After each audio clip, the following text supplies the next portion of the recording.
धोखा दे के मोहब्बत में तू बदनाम कर दिहलू, गिरा के सबका नजरिया से तू सरेआम कर दिहलू। तू हो गईलू बेवफा, भइल हमसे का खता, हम छोड़ गईलू जब से तू गुरिया, आँखों बरसे जैसे बरसे बदरिया,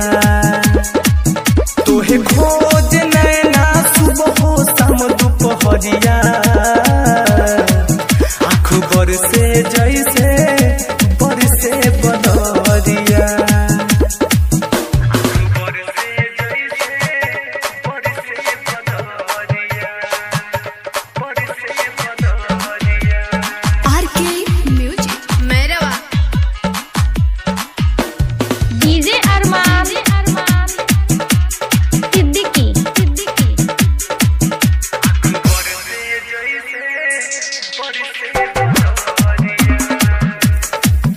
मिले दिल के ना सुकून बिन तुहरा सनम,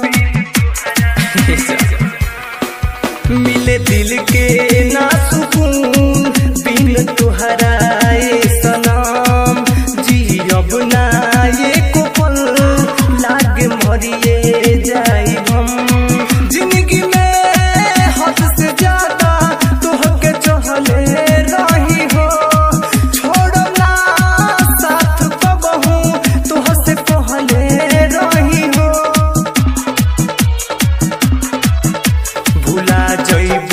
भले हमके ना हम तोहके भुलाइब हो, बानी जवन वादा कइले उम्र के भी निभाइब हो, हमें दिहलू तू सजा, तू तो दिहलू हो मजा, हम छोड़ गईलू जब से तू गुरिया, आँखों बरसे जैसे बरसे बदरिया, तोहे खोज नैना सुबह हो शाम दोपहरिया, आँखों बरसे जैसे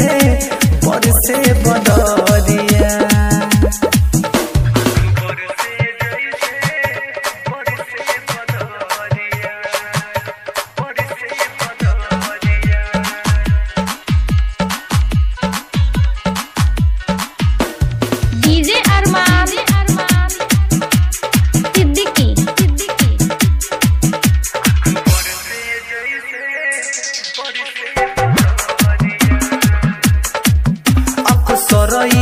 प्यार में दिलवा टूट जाला हो, अक्सर प्यार में दिलवा टूट जाला हो, कहे घायल मेरे तुंजे सबर लूट जाला हो, बर्बाद करके हमके तू आबाद भइलू हो, तोड़ दिहलू दिल के पिजड़ा तू आजाद भइलू हो, भुला जइह मरुति के सुनू प्रकाश कहेला, तू छूके देखी दिल अपन रख सबाय अभियो रहेला, कमी का रहे प्यार में तू बेचलू दिल बाजार में, हमें छोड़